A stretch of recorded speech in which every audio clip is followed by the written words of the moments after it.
తిరుమల తిరుపతి దేవస్థానంలో స్వామివారి ప్రసాదం తయారీకి కానీ వేరే ఇతర అవసరాలకు కానీ వాడినటువంటి వస్తువులు ఆవు నెయ్యి కాదు, వేరే ఏదో పదార్థము అనేటటువంటి నిజాన్ని ముందు 2 రోజులుగా వస్తున్నటువంటి మీడియా కథనాలలో అక్కడ కొంతమంది తెలిసిన వాళ్ళతో సంప్రదించడం వల్ల ఇది ఒక భయంకరమైనటువంటి నిజాన్ని గ్రహించాం.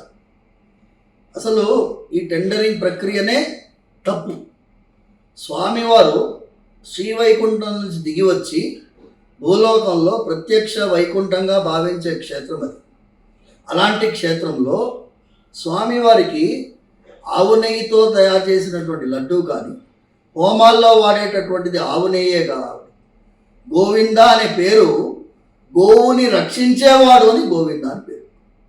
అలాంటి పేరుకి మనం ఇవాళ రోజు ఏం చేస్తున్నాము అంటే, ఆయనకి వాడేటటువంటి వస్తువుల్లో కూడా వేరే జంతు కళేబరాలతో తయారు చేసినటువంటి నూనెల్ని వాడుతున్నాము అంటే చాలా భయంకరమైనటువంటి నమ్మలేనటువంటి నిజంగా ఉంది. దీంట్లో నిజానిజాలు తేల్చాలని అక్కడ ఆంధ్రప్రదేశ్ ప్రభుత్వాన్ని, ముఖ్యంగా ఒక థర్డ్ పార్టీ ఎంక్వైరీ చేయాలని ప్రార్థిస్తాం. రెండవది,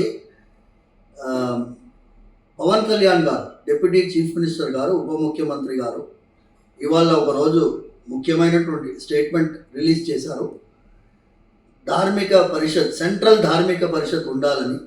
మా నాన్నగారు సౌందరరాజన్ గారు ఇదే విషయం పైన జస్టిస్ రమా జాయిస్ కమిటీని కూడా ఆంధ్రప్రదేశ్ తెలంగాణ ఉమ్మడి ఆంధ్రప్రదేశ్గా ఉన్నప్పుడు ఈ చట్టాన్ని సవరించినప్పుడు ధార్మిక పరిషత్ వెంటనే ఏర్పాటు చేయాలని, ఆ ధార్మిక పరిషత్ ఆధ్వర్యంలో దేవాలయాలు నడవాలని, అలాంటి సమయంలో ఇలాంటి విషయాలు కొంచెం జాగ్రత్త పడతారేమో అని మనస్ఫూర్తిగా ప్రార్థిస్తున్నాము.